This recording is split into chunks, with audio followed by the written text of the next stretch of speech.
Hello everyone, welcome to my YouTube channel. अगर आप SSC CGL, CHSL, MTS, Delhi police की तैयारी कर रहे हैं तो हमारे इस चैनल को सब्सक्राइब जरूर करें। आप आज का हमारा टॉपिक है सिंधु घाटी सभ्यता 2350 से 1750 ईसा पूर्व। ठीक है। इस ताम्रयुगीन सभ्यता को हड़प्पा संस्कृति भी कहा जाता है भाई। इसको हड़प्पा संस्कृति भी कहा जाता है क्योंकि इस सभ्यता के बारे में सबसे पहले 1921 में इस सभ्यता के बारे में 1921 में पाकिस्तान के पश्चिम पंजाब प्रांत में अवस्थित हड़प्पा के आधुनिक स्थल में पता चला भाई। ठीक है। वर्तमान में पाकिस्तान में स्थित हड़प्पा तथा मोहनजोदड़ो का उत्खनन कार्य क्रमशः श्री राय बहादुर दयाराम साहनी और राखलदास बनर्जी द्वारा किया गया भाई। हड़प्पा सभ्यता की खोज की दयाराम साहनी ने, मोहनजोदड़ो राखलदास बनर्जी ने। ठीक है भाई। हड़प्पा संस्कृति का नामकरण किसने किया? सन जॉन मार्शल ने। इंपॉर्टेंट है भाई, ये अच्छे से कर लेना। डॉक्टर व्हीलर ने इसे सिंधु घाटी सभ्यता नाम दिया भाई। डॉक्टर व्हीलर ने इसे सिंधु घाटी सभ्यता नाम दिया।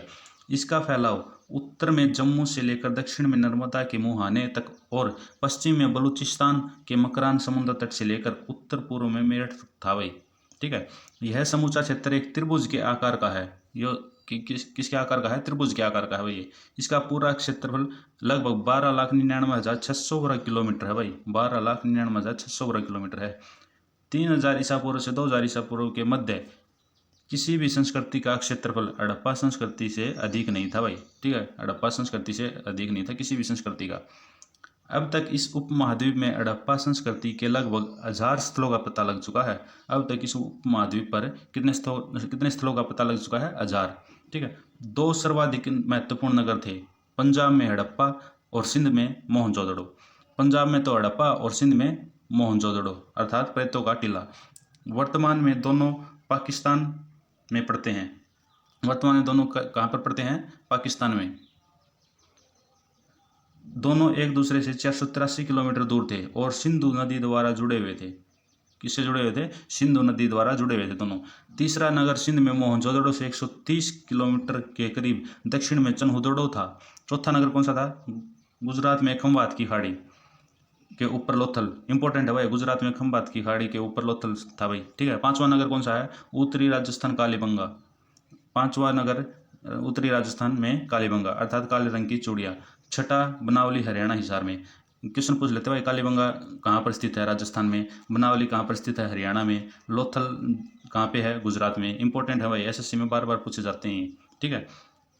कालीबंगा की तरह इसमें भी दो सांस्कृतिक अवस्थाएं देखी, हड़प्पा पूर्व और हड़प्पा कालीन। ठीक है। सिंधु घाटी सभ्यता के समय की गणना हेतु कार्बन 14 जैसी आधुनिक पद्धति का प्रयोग किया गया भाई। ठीक है। मेसोपोटामिया से प्राप्त हड़प्पा मोहरे अतिरिक्त सहायता प्रदान करती हैं। मेसोपोटामिया से प्राप्त हुई है भाई हड़प्पा मोहरे जो अतिरिक्त सहायता प्रदान करती हैं। अधिकतम स्थलों की खोज एस आर राव ने गुजरात में 190 स्थलों पर में की भाई। अभी तक 350 स्थलों का खनन हो चुका है। भाई। सबसे छोटा स्थल अलादीनो है। सबसे छोटा स्थल कौन सा है? अलादीनो। भारत में सबसे बड़े स्थल धोलावीरा और राखीगढ़ी है भाई। सबसे बड़े स्थल कौन से हैं? धोलावीरा और राखीगढ़ी। 3 केंद्रीय स्थल कौन से हैं? मोहनजोदड़ो, हड़प्पा और धोलावीरा। 3 केंद्रीय स्थल हैं, मोहनजोदड़ो, हड़प्पा और धोलावीरा हैं। वैसे स्थलों की संख्या जिन्हें नगर माना जाता है 6 है भाई। सिंधु घाटी सभ्यता में संभवतः व्यवसायियों का शासन था भाई। किनका शासन था? व्यवसायियों का शासन था। ठीक है। हड़प्पा महत्वपूर्ण हड़प्पाई स्थल हैं भाई। स्थान हड़प्पा, संबंध है रावी नदी से। 1921 में इसकी स्थापना किसने की? डी.आर. साहनी ने। सेकंड है मोहनजोदड़ो, सिंधु नदी के समीप है। 1922 में इसकी स्थापना आर.डी. बनर्जी ने की भाई। ठीक है। चिन्हुदड़ो सिंधु नदी के समीप 1925 में एम.जी. मजूमदार। चौथा है कालीबंगा घाघर नदी पर 1953 में ए.एन. घोष। रोपड़ 1953 में तलवार और बिष्ट। लोथल भोगवा नदी के समीप 1957 में एस.आर. राव ने। सतकांगेड़ और दासक नदी के समीप 1962 में R.L. तियन ने भाई। ठीक है। सूरकोतड़ा 1964 में जे.पी. जोशी ने भाई। बनवाली सरस्वती 1973 में आर.एस. बिष्ट ने की भाई। बनवाली जो हिसार में। धोलावीरा 1967 91 में जोशी और बिष्ट अलग अलग की थी भाई। ठीक है। आगे है महत्वपूर्ण स्थल हड़प्पा। हड़प्पा के दुर्ग में 6 अनाजगार पाए गए हैं भाई। हड़प्पा के दुर्ग में 6 अनाजगार पाए गए हैं। प्रत्येक अनाजगार की माप 15.23 इंटू 6.03 मीटर थी और इन्हें नदी के तट से कुछ मीटर की दूरी के भीतर ही बनाया गया था भाई। यहाँ 2 कमरों के बैरक भी मिलते हैं। यहाँ पर 2 कमरों के। अगला स्थल है मोहनजोदड़ो। मोहनजोदड़ो का सबसे महत्वपूर्ण सार्वजनिक स्थान विशाल स्नानागार है भाई। मोहनजोदड़ो का सबसे सार्वजनिक स्थान विशाल स्नानागार प्रतीत होता है। यह किले के बीच में स्थित है भाई। इसकी माप 11.88 इंटू 7.01 मीटर और गहराई 2.43 मीटर है भाई। ठीक है। मोहनजोदड़ो की सबसे बड़ी इमारत विशाल अन्नागार है भाई। विशाल अन्नागार सबसे बड़ी इमारत इंपॉर्टेंट है भाई, ये बार बार पूछा जाता है एसएससी में। मोहनजोदड़ो की सबसे बड़ी इमारत विशाल अन्नागार है जो 45.71 मीटर लंबा और 15.23 मीटर चौड़ा है। ठीक है। मोहनजोदड़ो में प्राप्त अन्य ढांचों में स्तूप, हमाम, विधान भवन, एक नर्तकी की कांस्य की मूर्ति, 2 कांस्य की तलवारें प्रमुख है भाई। कांस्य की आकृतियां सर्वाधिक संख्या में मोहनजोदड़ो में पाई गई है भाई। कांस्य की आकृतियां सर्वाधिक संख्या में मोहनजोदड़ो में पाई गई हैं। मोहनजोदड़ो में एक बैठे हुए पुजारी की चूना पत्थर की प्रतिमा मिली है भाई। ठीक है। मोहनजोदड़ो में अधिकतम संख्या 57% में मोहरें मिली हैं। इसके बाद हड़प्पा में 36% का स्थान आता है। अगला स्थान है चन्हुदड़ो। यह मिट्टी के बर्तन, दवात और लिखने की मेज पाई गई है भाई। यहाँ कोई किला प्राप्त नहीं हुआ। यहाँ पर कोई भी किला प्राप्त नहीं हुआ। अगला स्थान है कालीबंगा। ठीक है। यहाँ अग्निवेदी पाई गई है भाई। कालीबंगा में अग्निवेदी पाई गई हैं। यहाँ काली चूड़ियाँ पाई गई हैं। यहाँ एक दूसरे को समझ विभाजित करते हुए वृक्षों का डिजाइन वाली मकान की फरश पाई गई है भाई। यहाँ जोते हुए खेत पाए गए हैं। जोते हुए कहाँ पाए गए हैं, कौन से स्थल में? कालीबंगा में। ठीक है। यहाँ निचले शहर गलियों की ग्रिड पैटर्न पर बसाए गए हैं भाई। अगला स्थल है लोथल। ठीक है, जो गुजरात में है। यहाँ एक आटा चक्की पाई गई है। चावल की भूसी लोथल और रंगपुर में पाई गई है भाई। यहाँ एक घोड़े की पक्की मिट्टी की आकृति पाई गई है। मकानों का द्वार मुख्य सड़क की ओर नहीं था, वे गलियों में खुलते थे। लोथल में पाए गए मकान इसके अपवाद हैं। प्रवेश और निकास का मुख्य बंदरगाह लोथल था भाई। लोथल में जहाज की लघु मूर्तियाँ पाई गई हैं। लोथल में जहाज की लघु मूर्तियाँ पाई गई हैं। अगला स्थान है बनावली, जो हिसार में है। ठीक है। यहाँ एक बाघ की मोहर पाई गई थी। सिंधु घाटी सभ्यता में सर्वाधिक प्रयुक्त धातु शुद्ध तांबा है भाई। सिंधु घाटी सभ्यता में सर्वाधिक प्रयुक्त धातु है शुद्ध तांबा। अन्य स्थल है अमरी है। सिंधु नदी के किनारे सिंध क्षेत्र में स्थित था, जिसकी खोज 1929 में एमजी मजूमदार द्वारा की गई थी भाई। सुतकांगडोर, यह बलूचिस्तान में मकरान तट के किनारे स्थित है। इसकी खोज 1927 में ओरेलस्टेन ने की थी भाई, सुतकांगडोर की। ठीक है। कोटदीजी, यह सिंधु नदी के किनारे सिंध क्षेत्र में स्थित है भाई। कोटदीजी यह सिंधु नदी के किनारे सिंध क्षेत्र में स्थित है। आगे है अगला स्थान है सूराकोटड़ा। यह गुजरात में स्थित है भाई। इसकी खोज 1964 में जगपति जोशी ने की थी भाई। जगपति जोशी ने इसकी खोज की थी। रंगपुर, यह भादर नदी के किनारे गुजरात में स्थित है। भादर नदी के किनारे गुजरात में स्थित है भाई।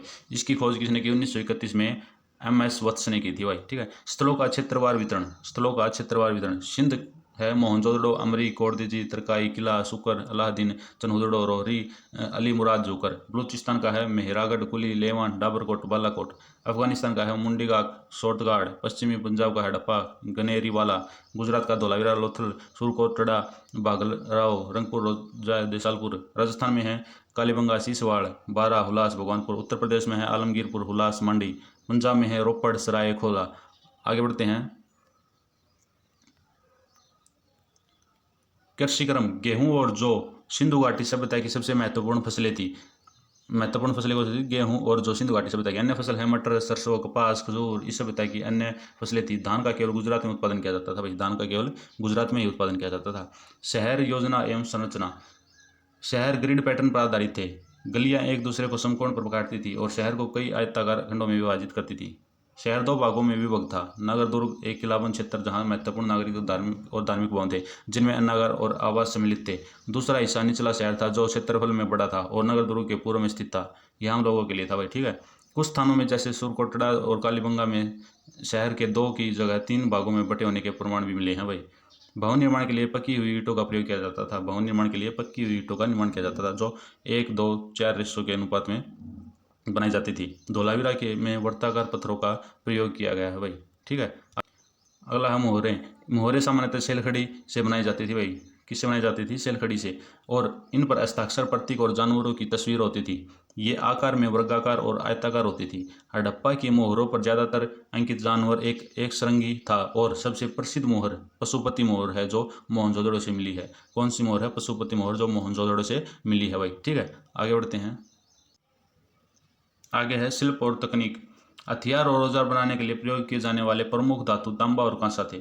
इन उपकरणों में सपाट, आयताकार, कुल्हाड़ियाँ, चाकू, भाला, तीर की नोक और उस्त्रा शामिल हैं भाई। ठीक है, कांसा तांबे की तुलना में कम प्रचलित था। कांसा तांबे की तुलना में कम प्रचलित था। हड़प्पाई लोगों द्वारा प्रयुक्त अन्य धातु चांदी, सोना और शीशा थे भाई। हड़प्पा के लोग मणिका के कुशल निर्माता थे भाई। ठीक है, वे मणिका बनाने के लिए मुलायम शेलखड़ी और कार्नेलियन का प्रयोग करते थे। किसका प्रयोग करते थे? कार्नेलियन का प्रयोग करते थे।